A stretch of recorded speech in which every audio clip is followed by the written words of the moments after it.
Hello, friends. I'm a little late, but I'm here. I hope you will be as well.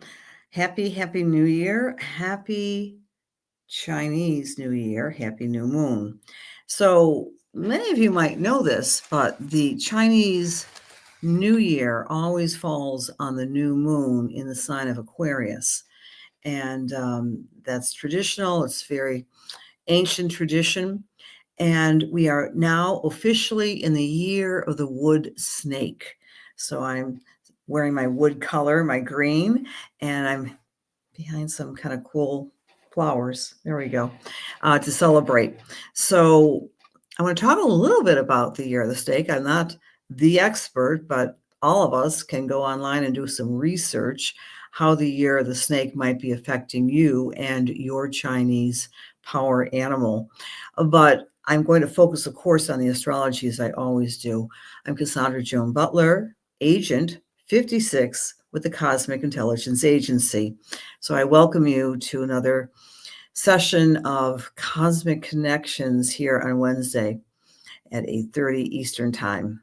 And again, a little tardy, and I apologize. I realize where this new moon is falling. It's falling in my house of home in the fourth house. So I was rushing about and getting this and getting that for the grandson and for the kids. And oh my gosh. And then I relaxed and I got here in that quiet little office and I'm here with you now. So hi, Kathy. Hi, Jerry, Jennifer, Diane, Donna. Hello, Sam. And great to see you all.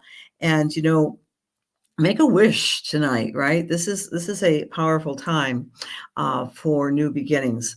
I love how the universe allows us to reconnect each and every month, each and every lunar month, with a kind of a reboot.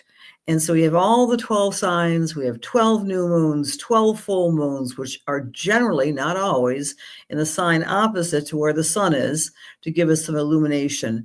So Yahoo! We're really in Aquarius now. And it's a powerful chart, which I'll be looking at in a minute. Hello, Patricia, you. Hello, Kate. Hi, Angie. No stress, right? Thank you. Thank you for that, Angie. Hi, Leslie. Hi, Sherry. Hello, Yvonne. Because it's, it's funny, no stress, although this is kind of an intense time. All right, so the question of the night for you. Again, the new moon took place at 7:36 a.m. That's Eastern time. Has anyone felt like some shift from yesterday?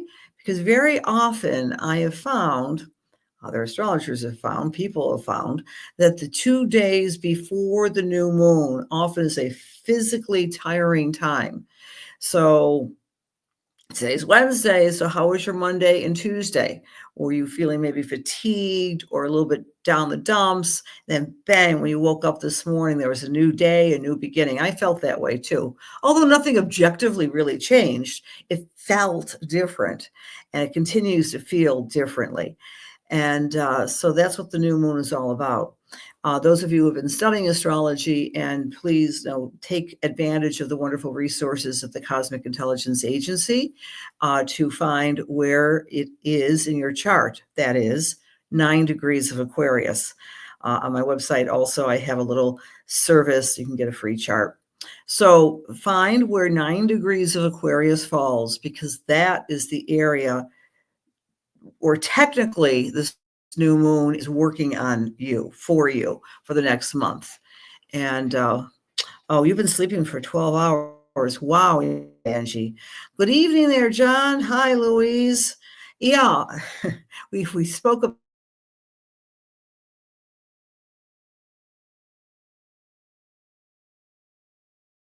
very strange. That was very strange. I'm still here, right? My internet is solid, but I disappeared. That was happening with some phone calls today. I'm going to have a conspiracy theory. No, that's not worth a conspiracy theory. Okay, let's click in a comment to show it on screen. But anyway, yeah, so I'm with you, sleeping a lot. I slept a lot 2 nights ago, a lot. I slept 10 hours. Hi, Kathy. Nice to see you, Yvonne. Hi, Tony. Diane. Hello, dear. I hope you got your tools in the emails last night. Hi, Cindy. Oh, back to Louise. When Louise was talking about sometimes she notices that she's not always in tune with the new moon. And please, friends, make a notation of that for your own self. There's a lot of theories in astrology. If we're born under the new phase, then if there's other aspects to that new moon, it might be a challenging time of the year or the month for you. If you're born into the quarter moon, it might be a better time for you to restart. Theories abound in the field of astrology, but the best way always to understand the cosmic language like a dream is apply it to your own self and keep a tabs about what moon cycle most elevates you as a rule or causes stress as a rule. I really like balsamic. I like the couple of days before the new moon because everything's kind of quiet and my meditations are deeper, my sleeping is deeper, and I usually like the new moon as well. I was not born under the new moon. I was born under the quarter moon. Hey, Barb,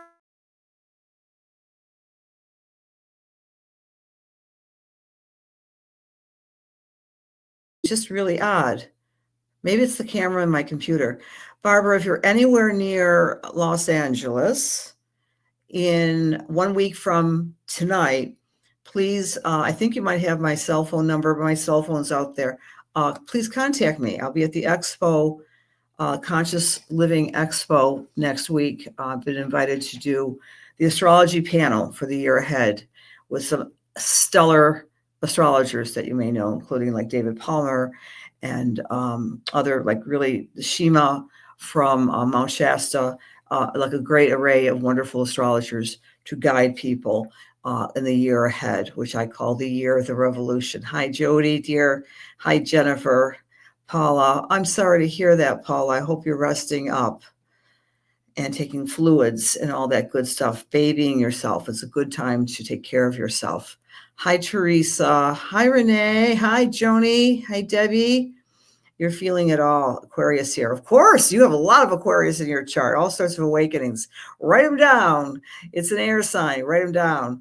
Okay. Yes, you've been busy, Yvonne. Okay. Good evening, friends. Big hugs. So let's take a look at the chart, and I'll give you some comments about it, and I'll offer this up. If you are in the Buffalo area on Sunday, I'm going to mention something which is, of course, still a sore spot, but this might be a question of the day as well. Our beloved Buffalo Bills did not win on Sunday. The whole world knows that.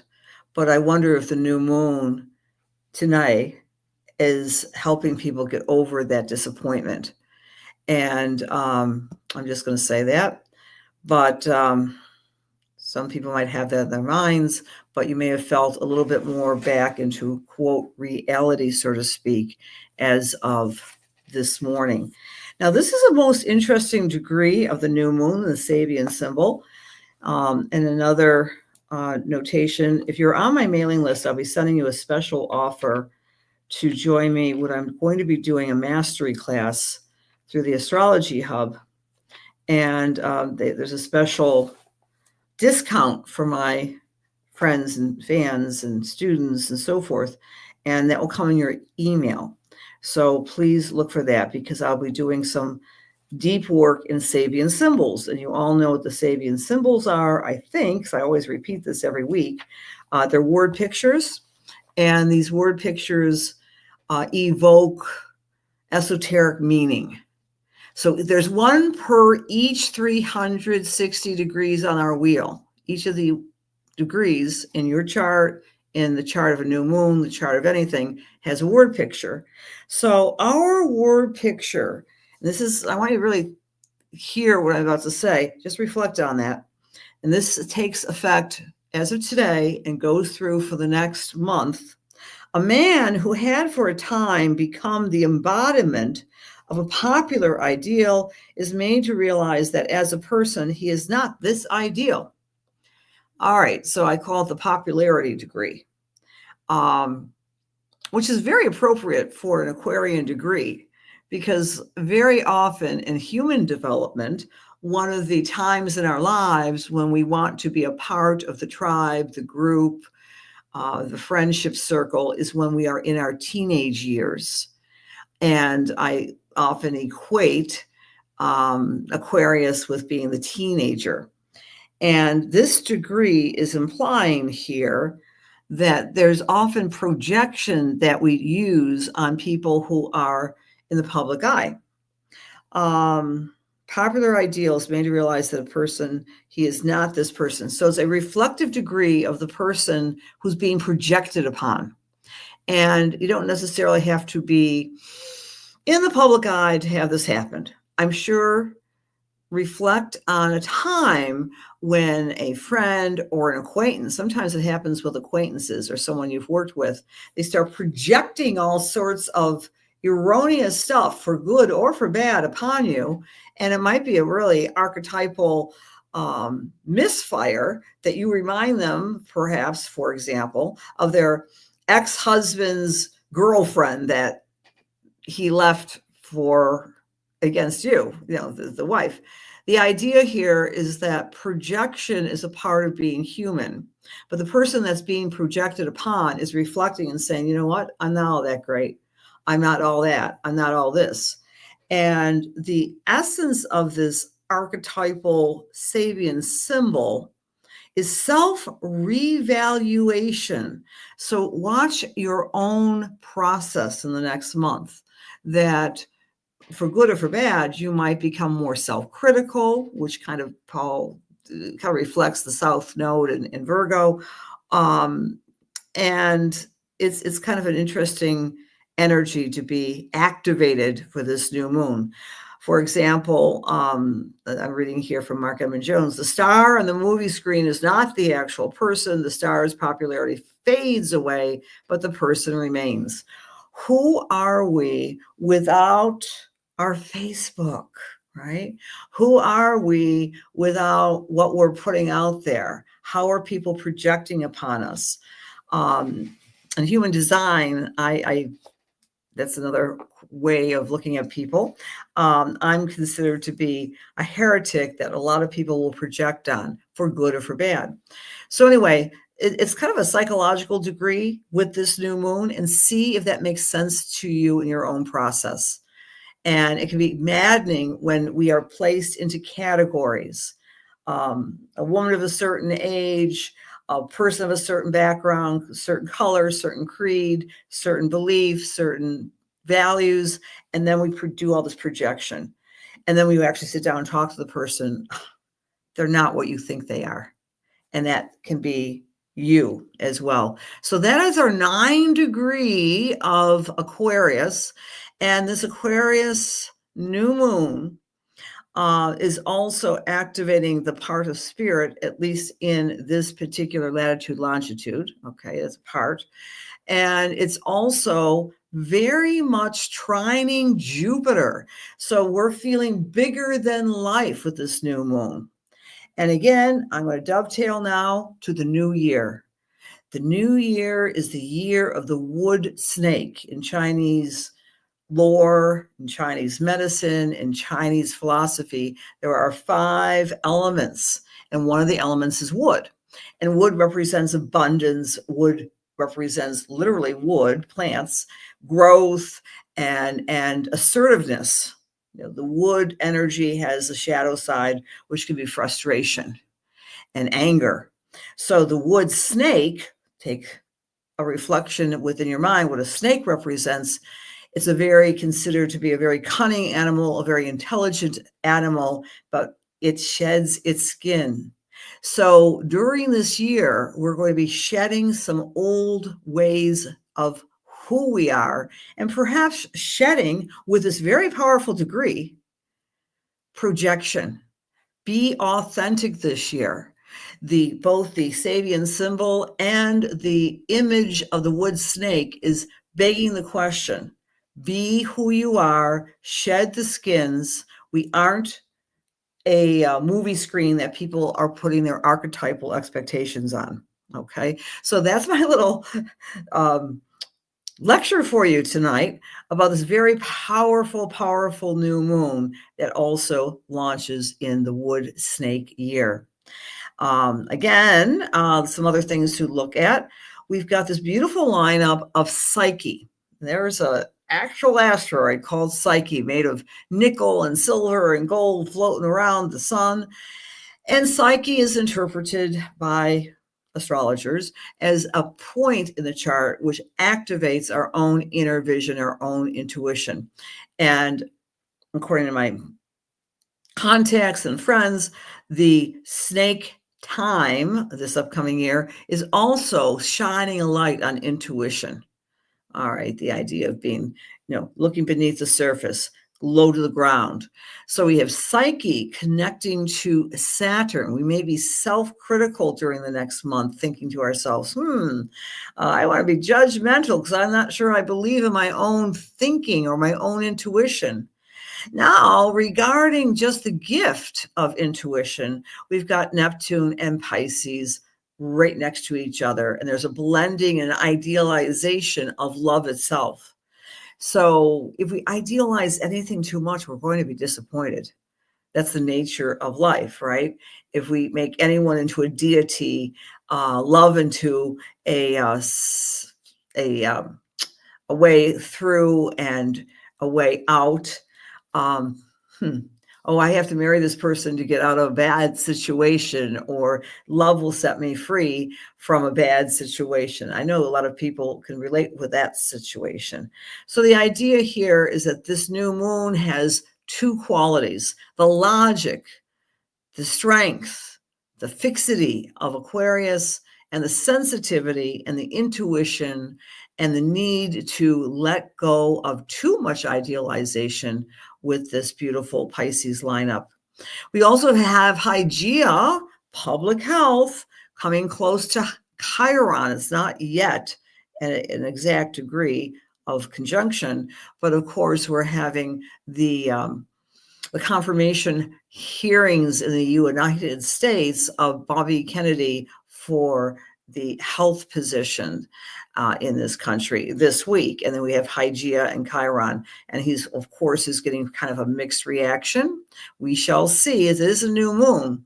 We have Black Moon Lilith trining Mercury Pluto. I have to tell you this, that Mercury Pluto conjunction is very intense. Please don't overthink anything. You're going to anyway. But at these first 2 degrees of Aquarius, we're feeling very intense. We might be energized. And Black Moon Lilith trining that area is saying, you know what? No one's perfect. Maybe back to that popularity degree. I'm going to accept the public people that I like or admire as being imperfect. And we may see some people falling from grace this upcoming month. All right, so those are just some things to digest with you all. I'm going to go through all of the signs and give you a little nugget for where the new moon is falling in your chart. If you know your rising sign, that's going to be probably much more accurate. And of course, I invite you to take a look at your charts online. I have a little chart service on my website for Aries or Aries rising. The new moon is activating tribal connection, friends, groups, associations. It's also triggering and illuminating new ideas, new hopes and dreams for you. For Taurus or Taurus rising, this new moon is asking you to think big about your career or your leadership abilities. Do what you can do to set yourself up for greater success in the career domain. For Gemini or Gemini rising, it's all about saying, speaking, writing, and teaching your truth for the Geminis. For Cancer, it's activating anything having to do with long-term financial security, including taking care of debt or taking care of savings, manipulating your finances to become feeling more secure. And that's been kind of tough since Mars has been retrograde in Cancer. So I know a lot of Cancer types are feeling exasperated wherever you find Cancer in your chart. That's perfectly normal with Mars being retrograde. For Leo or Leo rising, this new moon is asking you to take a look at who are your partners and wanting to care for them, wanting to be a better partner to your BFFs or your partners. For Virgo, it's all about the health. It's all about fine tuning your routine so you are healthier and more resilient. For Libra, it's time to have some fun. This is a great time of the year with this new moon to outpicture what gives you joy and make plans to implement that. For Scorpio or Scorpio rising, the new moon is activating home and family and reconnecting emotionally, shedding the skins through forgiveness, for example, in an emotional level, or just cleaning your house or your home. For Sagittarius, this energy is all about the way you are operating within this planet or this plane regarding time and routine and time management and being very mindful about ways to work smarter, not harder for our Saggy friends. For our Capricorn friends, it's all about your income and your self-worth and value. And look at ways to make yourself feel better by being more actively involved with doing what gives you joy, but getting credit for it. All right, whether the credit means a pat on the head or more money. For Aquarius or Aquarius rising, this is like a second birthday for you, Aquarius. No matter where your birthday may fall, today is like a second birthday. Grab a hold of your beautifully unique, eccentric, and different personality and let it shine. Don't hold back for being unique.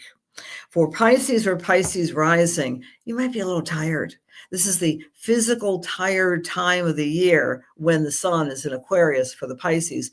And it's a great time for meditation and reflection and retreating a little bit. But it's okay, Pisces, if you're not all vigorous and vital right now, because you're in preparation for your birthday when the sun moves into Pisces. Alrighty. So happy new moon, happy new year, Chinese New Year. I'm just going to check the comments here. Okay, people are asking for readings. We'll do our readings now. Oh, it does. Thanks, Jody. I appreciate that. Hi, Debbie. I'm laughing because I was feeling embarrassed because it's just hanging here. I like to curl it, but thank you for the compliment. I will accept it wholeheartedly. You're feeling exhausted, right, Dawn? Oh, I understand. It's just been one of those times of the year too. Yeah, I'm sorry for freezing up. You were born under a new moon, restless and high energy with a full moon. That's interesting, Jennifer. I'm glad that you are observing that because these are all so much a part of being involved with astrology, like making it work for yourself, right? We all have our own way of connecting with the cosmic language. Hi, Kara. Hello. Oh, good. Oh, good, Barbara. That'd be awesome. You have my number. Just we'll text. We'll connect. Okay, at the expo. And anyone out there in California, get to LA for the Conscious Expo.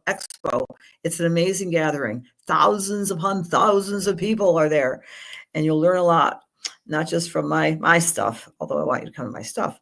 Okay. A couple more comments. Hi, Renee. Okay, people are talking about the readings. We'll do some readings. Hi, Tony.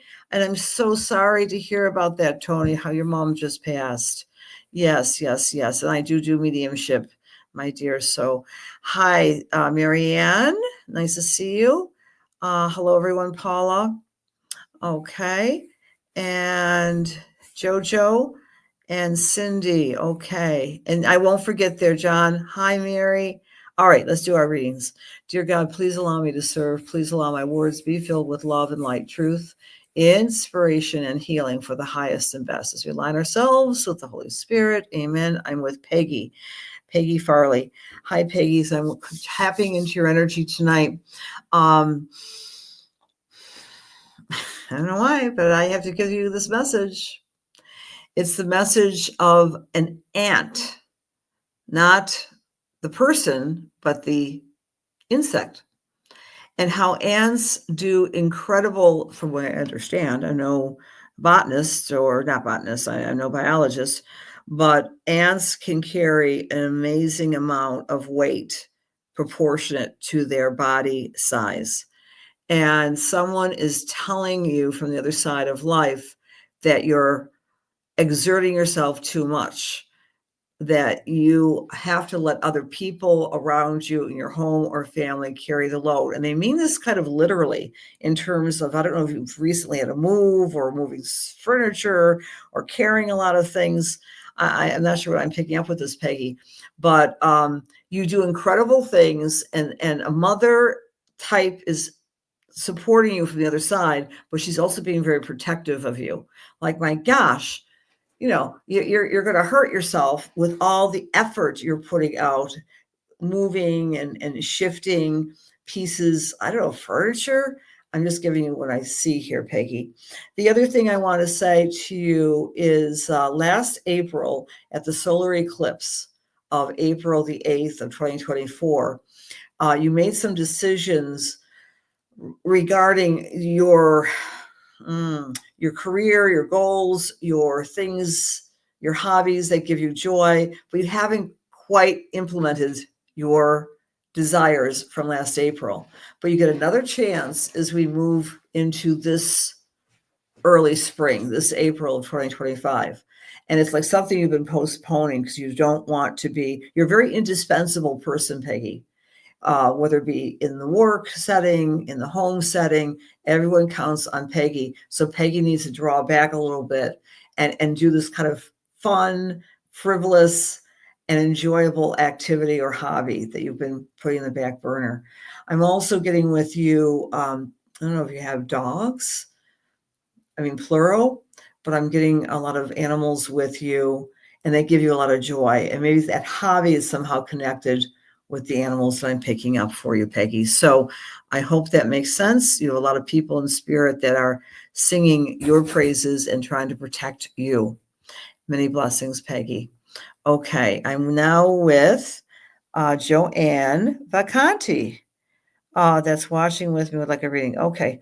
All right. Now that's interesting. I came to you with my thumb, Joanne, but maybe Anne is too maybe shy, but I'll give the message to Anne. All right. Is it okay, Joanne? Because you're saying I picked you, but you're saying you want to do that for your friend Anne, and that's very generous of you. So let me connect with Anne. And as I'm sighing here, Anne, I'm feeling, look, I want to catch my breath, that there's been some anxiety and concerning, I'm not a doctor. I don't want to go down that slope, that slippery slope. But I will just say this gently. I think you've been kind of concerned about some health or anxious about some health issues. And what I'm picking up is that for every thing that a health practitioner tells us, there are ways to improve and de-stress and do the right thing. It feels like you're in this new cycle in your life when you no longer can ignore taking care of you, Anne. So that's number one. Number two, I'm getting a gentleman in spirit, and I was going to say the name Jeff, but I was definitely getting a J. I don't know if you can relate with that. J, J, J. Well, there's JoJo that you're sitting next to. Joe, but there might be another person in spirit by the name of Joe. It's a male, and he's coming in and he's tapping his hands, his fingers, and he had a lot of impatience. And he's saying, "You don't have to be like me, sweetheart." I don't know what that means, but I think that kind of relates to the sign or this anxiety I'm picking up, because and he feels like he might be a grandfather as opposed to a father. The other thing I want to say for you, Anne, I get really excited about some goals that you've set for yourself with the turning of the year. And the answer is you can do this. It's a kind of a lofty, I could change my direction in this new way. If I do X, Y, and Z, I might need some additional education or training. But yes, Anne, you can do this, and you shall. Okay, so I hope that makes a sense. All right, and Peggy's telling me about her doggies that I was picking up here. All right, I hope that makes sense. Okay, hi, Anne from Rochester. Hello. Hi, Cindy. I'd love to give you all messages, my dear friends, but I am out of time and got to prepare for my slides for California. Actually, tonight I'll be up late preparing my slides for that show. Please consider a couple of things coming to see me at the Amherst Community Church. We do a public, open to all worship service. I call it Divine Grace. It's open to everyone of everyone's beliefs, anyone's background. We do meditation. We do spiritual messages like I just do now. And that's at 6:15 this Sunday at Amherst Community Church in Western New York. That's off of Main Street. And what's the other thing? That's mostly what I want to say tonight, but please investigate all the beautiful offerings at the Cosmic Intelligence Agency. Amazing tools for everyone's interest and level of which they're studying astrology. So I give you a lot of hugs and love for this week. Make a wish tonight. Get your journal out, write something down, see it unfold in the next 6 months, because we like to look at the opposite new moon in Leo. So thank you for listening. Have a great night.